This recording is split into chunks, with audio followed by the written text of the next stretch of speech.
حضرت پیر صاحب پگارا سید شاہ مردان شاہ king maker سائیں چھٹ دنی بادشاہ کو اکثر لوگ سیاستدان سمجھتے ہیں یا انہیں ان کی سیاسی پیشن گوئی کے حوالے سے جانتے ہیں۔ اگر یہ بات ہے تو وہ حضرت پیر صاحب کو جانتے ہی نہیں۔ سیاست صرف آپ کی زندگی کا ایک رخ تھا۔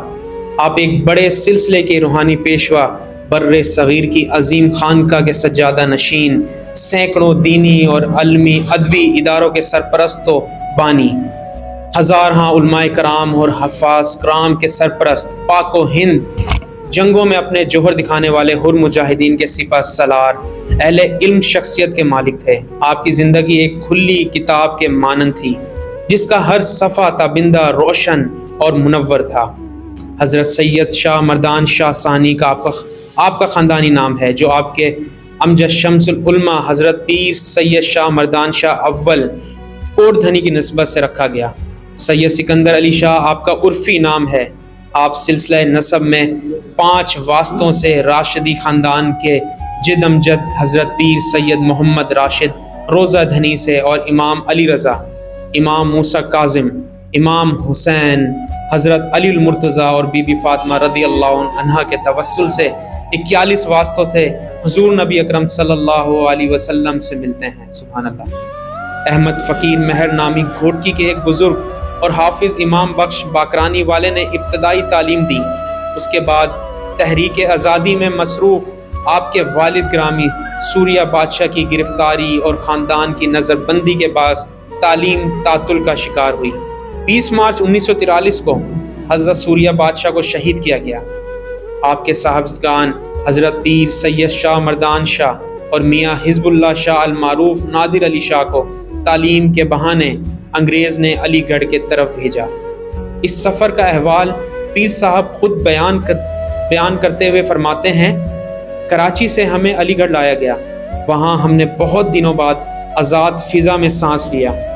علی گڑھ میں دیگر تعلیم کے ساتھ ہماری درخواست پر برطانوی حکومت نے پراسیکیوٹنگ انسپکٹر صدر الدین کو قرآن مجید کی تعلیم کے لیے مقرر کیا، جو کبھی کبھی سبق دیتا تھا۔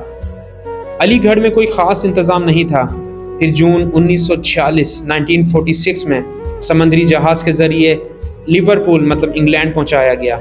وہاں کسی پبلک اسکول میں داخل کروانے کے بجائے ہیروں کے قریب پنر نامی ایک دیہاتی علاقے میں ایک ریٹائرڈ فوجی میجر سی ڈیوس کے اسکول میں چھوڑا گیا۔ وہاں مسٹر پلفورڈ ٹیوٹر اور برطانوی پروفیسر ٹرنر نگران تھے۔ اس اسکول کے طلباء کی تعداد ہمیشہ 12، 10، 15 ہی رہی، اور سارے ہی متعدد ممالک کے باغی رہنماؤں کی اولاد یا رشتہ دار تھے، جس میں Thailand, Indonesia, Iceland, Iraq, Iran, Ethiopia کے تھے۔ ان میں سے حبشہ کے بادشاہ ہیل سلاسی کے قریب رشتہ دار منسٹر روڈزی ہمارے قریب تھا۔ اسکول کا ماحول اتنا سخت تھا کہ کسی کو اپنی خاندان کے متعلق بات کرنے کی اجازت نہ تھی۔ اس اسکول میں مضامین کا انتخاب بھی طلباء کی مرضی سے نہیں تھا، حتیٰ کہ امتحانات کی تیاری کے دوران عیسائیت کا مضمون ڈیویٹی خاندانی بھی مسلمانوں کو پڑھایا جاتا تھا۔ حکومت پاکستان کے قیام تک یہ سلسلہ جاری رہا۔ پھر مدھیہ پردیش کے ڈاکٹر رحمان کی توجہ دلانے کے بعد حکومت پاکستان نے نوٹس لیا۔ اس کے بعد وہ نصاب تبدیل کیا گیا۔ وہاں پیر صاحب کو لاطینی اور برادر کو فرانسیسی کی تعلیم بھی دی گئی۔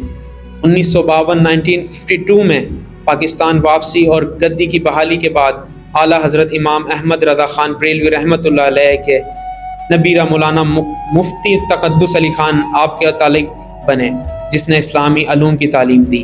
1942 میں حضرت سوریہ بادشاہ کو انگریز نے گرفتار کر کے کراچی میں رکھا اور صاحبزادان کو گھر والوں کے ساتھ حراست میں لے کر کراچی میں بندر روڈ پر ماما پارسی اسکول کے قریب میر خدا بخش ٹالپور کے گھر میں نظر بند کر کے پولیس کا پہرا لگایا گیا۔ وہاں کا منظر پیر صاحب خود یوں بیان کرتے ہیں کہ کسی سے ملاقات کی اجازت تک نہیں تھی۔ ہمارے ساتھ جو 4-5 ملازم تھے ان کو بھی باہر جا کر کسی سے بات کرنے کی اجازت بھی نہیں تھی۔ وہ بھی ہماری طرح قیدی ہی تھے۔ ہمارے ساتھ 2 مرد ملازم تھے، ان میں سے ایک کو ہم نے واپس جانے پر مجبور کیا۔ اس کی وجہ یہ تھی کہ بڑی مشکل تھی، کیونکہ وہ ہمیں چھوڑنے کے لیے تیار نہیں تھا۔ حقیقت میں وہ وقت ہمارے لیے بہت مشکل تھا، انتہائی مشکل تھا۔ نظر بندی کے علاوہ اور بھی بہت مشکلات تھیں، ہمیں کسی قسم کی طبی امداد بھی نہیں ملتی تھی، اس لیے ہم نے کسی بے قصور ملازم کو اس تکلیف میں ساتھ رکھنا گوارا نہیں سمجھا، مگر انہوں نے ہمارے ساتھ کو ترجیح دی اور اہمیت دی۔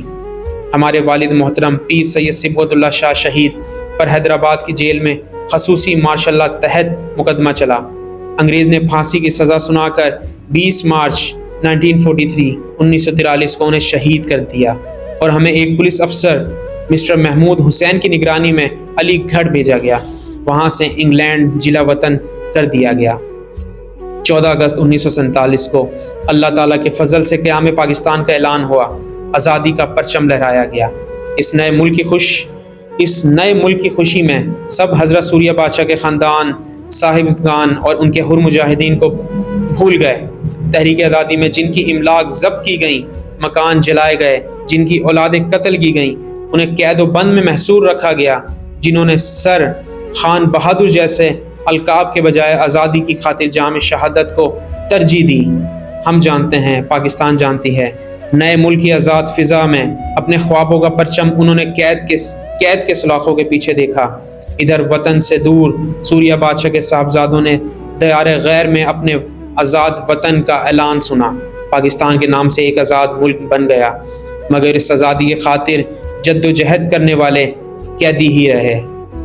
سن 1949 میں وزیر اعظم پاکستان نوابزادہ لیاقت علی خان لندن کے دورے پر آئے تو برطانیہ میں مقرر پاکستانی ہائی کمشنر ابراہیم رحمۃ اللہ کی کوشش کے بعد نوابزادہ نے مجھے اور میرے بھائی میاں نادر علی شاہ کو اپنی قیام گاہ کلیریجز ہوٹل پر بلایا۔ تحریک آزادی میں ہماری خاندانی جد و جہد کو خراج تحسین پیش کرتے ہوئے کہا کہ حکومت پاکستان آپ کی گدی کی بحالی اپنا اولین فرض سمجھتی ہے۔ اس کے بعد بات آگے نہ بڑھی۔ 1952 میں اس کی بحالی تک کی درمیانی صورتحال متعلق خود حضرت پیر صاحب بیان کرتے ہیں کہ ہو سکتا ہے کہ ہمارے وہ مہربان جو پیر صاحب سوریہ بادشاہ کے زمانے میں انگریز کے دست و راست اور معاون خاص تھے، ہماری وطن واپسی سے پریشان ہوں اور ہم سے خائف ہوں، اس بات کا کافی مواقع پر انہوں نے اظہار بھی کر دیا تھا۔ ہماری آمد پر انہوں نے سوچا ہر ہمیں ڈھونڈ کر بدلہ لیں گے۔ ہر جماعت 1947 سے 1951 تک حکومت اقدام کو دیکھتے رہے۔ جب حکومت کی طرف سے کوئی بھی امید افزا پیش رفت نہ ہوئی تو اپنے مرشد زادوں کی وطن واپسی اور 10 سال سے تعطل کی شکار گدی کی بحالی کے لیے ہر جماعت کے سرکردہ رہنما میدان میں اترے۔